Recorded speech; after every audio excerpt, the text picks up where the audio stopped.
This is the Lone Crater YouTube. We hope this video helps. In this video, I will show how to make avocado halpas. First, gather your ingredients: 1 ripe avocado, a fork, and a small bowl. Make sure your avocado is perfectly ripe, soft to the touch, but not mushy. This ensures a smooth consistency for your halpas.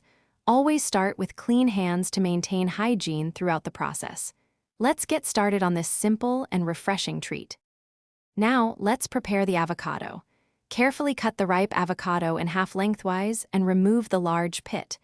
Use a spoon to scoop all the vibrant green flesh into your small bowl. With a fork, begin mashing the avocado. Continue mashing until it reaches a creamy, lump-free consistency. This smooth base is crucial for a delightful halpas experience. To elevate your avocado halpas, consider adding a few simple enhancements.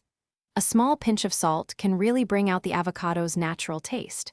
For a touch of brightness and to help prevent browning, you might squeeze in about 1 teaspoon of fresh lime juice.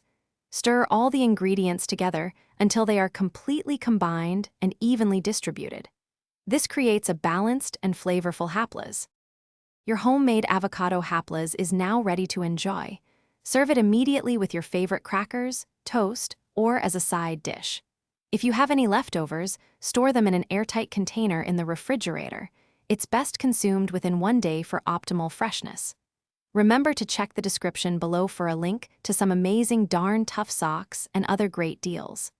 Thanks for watching, and enjoy your delicious halpas. Thanks for watching. Consider subscribing if we helped you.